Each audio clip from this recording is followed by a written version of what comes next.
السلام علیکم۔ آج ہم کچھ ایسے سائنسی حقائق کا اب کہہ لیں گہرا جائزہ لے رہے ہیں جو روزمرہ زندگی کا حصہ تو ہیں، لیکن شاید ہم ان پر زیادہ غور نہیں کرتے۔ وعلیکم السلام۔ یہ معلومات ہم نے لی ہیں PPSC برادرز اکیڈمی کے نوٹس سے، جی جو مسابقتی امتحانات کے لیے تیار کیے گئے ہیں۔ جی بالکل۔ تو ہمارا مقصد صرف ان حقائق کو دہرانا نہیں، بلکہ ان میں جو چھپے ہوئے کنیکشنز ہیں یا مفید معلومات ہیں ان کو سامنے لانا ہے۔ بالکل، اور یہ بات اہم ہے کہ سائنس صرف لیب میں نہیں ہوتی، یہ تو ہر جگہ ہے ہمارے آس پاس۔ صحیح۔ ان نوٹس میں دیکھیں تو حیاتیات بھی ہے، طبیعیات، کیمیا، ماحولیات، مطلب بہت کچھ ہے۔ اور اکثر جو باتیں بہت سادہ لگتی ہیں نا، ان کے پیچھے بڑے گہرے سائنسی اصول ہوتے ہیں۔ ہاں، جیسے ایک چیز جس نے مجھے تھوڑا چونکایا، مادے کی چوتھی حالت پلازما۔ ہم اسکول میں تو بس ٹھوس مائع گیس پڑھتے ہیں، جی یہ چوتھی کہاں سے آ گئی؟ اچھا سوال۔ اور یہ کہ کائنات میں سب سے زیادہ ہائیڈروجن ہے، بھئی زمین پر تو اتنی عام نہیں لگتی۔ جی، زمین پر یہ زیادہ تر مرکبات کی شکل میں ہے۔ اچھا ٹھیک ہے، تو آئیے اس کا جائزہ لیتے ہیں۔ شروع کرتے ہیں اپنے جسم سے ہی، حیاتیات کے کچھ نکات دیکھتے ہیں۔ ٹھیک ہے۔ نوٹس میں ذکر ہے کہ انسولین وہ لبلبا یعنی پینکریاس میں بنتی ہے۔ یہ تو خیر اکثر سنتے ہیں، خاص طور پر ذیابطیس کے حوالے سے۔ جی ہاں۔ اور جسم کا سب سے بڑا غدود وہ جگر یعنی لیور ہے، یہ بھی کافی اہم لگتا ہے نا؟ جی ہاں، بہت اہم۔ انسولین تو جسم میں شوگر کو کنٹرول کرنے کے لیے آپ سمجھ لیں بنیادی چیز ہے۔ لبلبا خود ایک چھوٹا سا عضو ہے، لیکن کام اس کا بہت بڑا ہے۔ اور جگر وہ تو جسم کا پاور ہاؤس ہے، 500 سے زیادہ کام کرتا ہے، صفائی سے لے کر توانائی ذخیرہ کرنے تک سب کچھ۔ تو یہ حقائق ہمیں یاد دلاتے ہیں کہ ہمارا جسم کتنی پیچیدہ اور منظم مشین ہے۔ واقعی۔ اور خون کا جمنا، اس میں پلیٹلیٹس کا کردار بتایا گیا ہے، اور پروٹین بنانے کا کام رائبوسومز کرتے ہیں۔ جی ہاں، رائبوسومز، یہ نام تھوڑا ٹیکنیکل ہے، کیا ہے یہ رائبوسومز؟ رائبوسومز آپ یوں سمجھیں کہ خلیے کے اندر چھوٹی چھوٹی فیکٹریاں ہیں، ان کا کام ہے جسم کے لیے ضروری پروٹین بنانا۔ اچھا۔ اور پلیٹلیٹس وہ خون کے چھوٹے چھوٹے حصے ہیں جو چوٹ لگنے پر فوراً وہاں پہنچ کر ایک جال سا بناتے ہیں تاکہ خون بہہ نہ رک جائے۔ اسی کو خون کا جمنا کہتے ہیں۔ یہ دونوں عمل زندگی کے لیے بالکل لازمی ہے۔ اور اسی طرح معدے میں ہائیڈروکلورک ایسڈ کا ہونا، وہ خوراک کو توڑنے اور جراثیم مارنے میں مدد دیتا ہے، بہت ضروری ہے۔ دل کی دھڑکن کا بھی ذکر ہے، 60 سے 100 فی منٹ، اور گردوں کی حفاظت، اس کے لیے 2 تہیں ہیں، رینل کیپسول اور ایڈیپوز کیپسول۔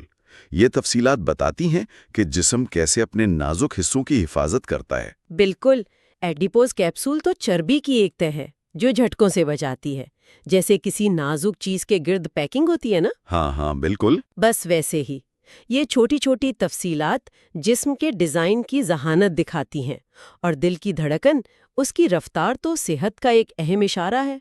کچھ کڈی اصطلاحات بھی ہیں نوٹس میں، لارڈوسس یعنی کمر کا کھوکھلاپن، اور تاریخ میں جائیں تو بیکٹیریا کی دریافت کا سہرا جاتا ہے اینٹنی وان لیون ہاک کو۔